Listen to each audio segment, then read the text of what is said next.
Okay, let's be real. Generative AI is absolutely everywhere. But today, we're going to move past all the hype.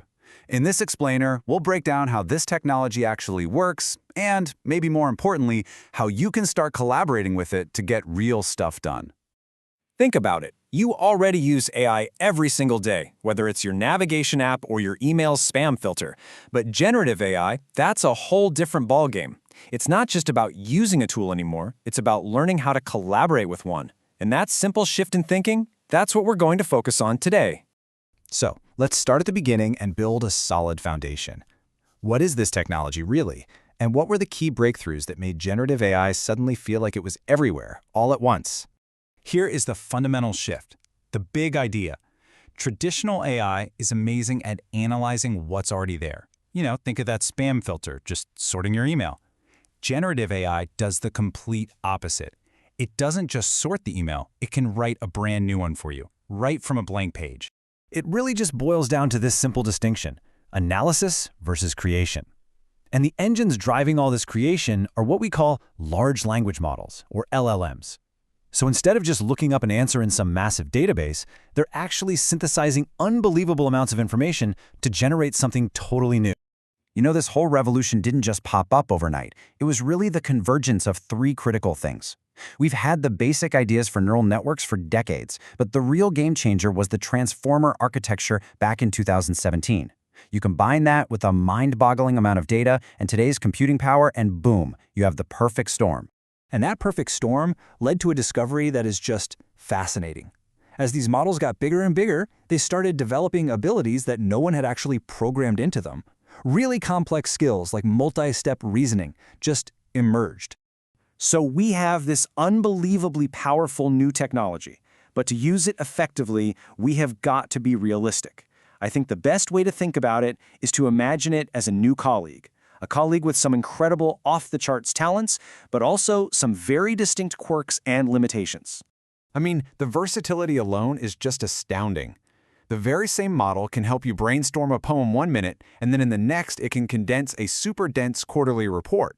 It also remembers what you've been talking about, and it can even plug into live tools like a web browser to pull in real-time info, which just dramatically expands what it can do. But then you have the limitations. And this quote just perfectly captures the most famous one: hallucination.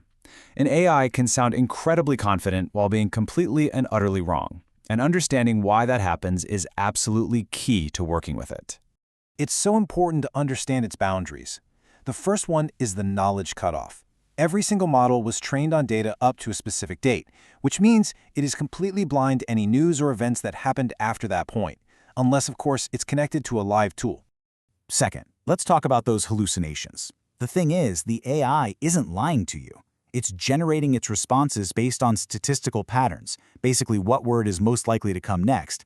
And because of that, it can create sentences that sound perfectly plausible and are grammatically correct, but are factually just nonsense. It's not lying, it's just completing a pattern.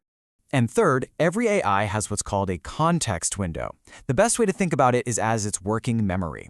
It can only hold a certain amount of information in its head at one time. So if a conversation or a document gets too long, it literally starts forgetting what you talked about at the beginning. This is why breaking down big tasks is so important. All right, so now that we have a realistic picture of our new AI colleague, we can start to think strategically. How do we decide which tasks are perfect to hand off and which ones should we really keep for ourselves? This might surprise you, but the single most important skill for delegating work to an AI has absolutely nothing to do with the AI itself. It's your own expertise. Before you can delegate anything, you need to have a crystal clear vision of the goal. You see, the most effective AI users aren't actually AI experts. They're experts in their own fields who just know how to leverage a powerful new tool.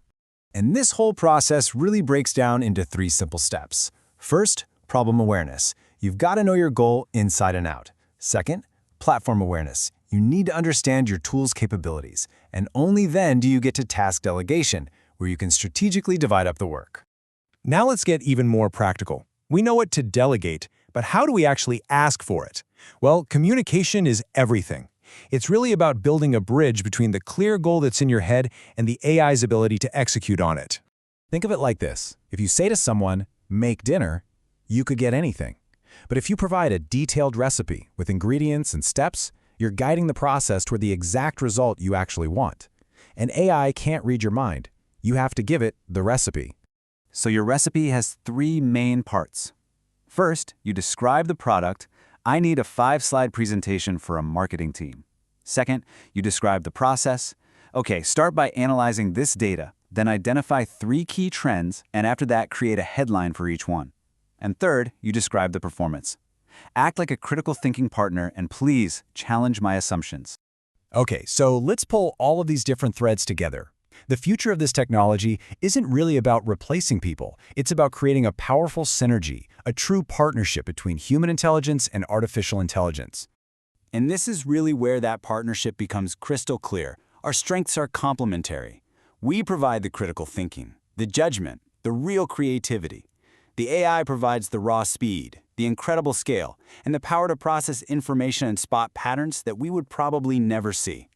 And this means shifting your mindset completely. This is not a vending machine where you put a coin in and get a predictable item out. It's an interactive partner that needs your guidance and your expertise to produce its best work. And that's the ultimate takeaway here. Mastering these frameworks for delegation and description isn't just some academic exercise. It's the key to unlocking a powerful new way of working. So the real question isn't just if you'll use AI, but now that you know how to collaborate, what will you create together?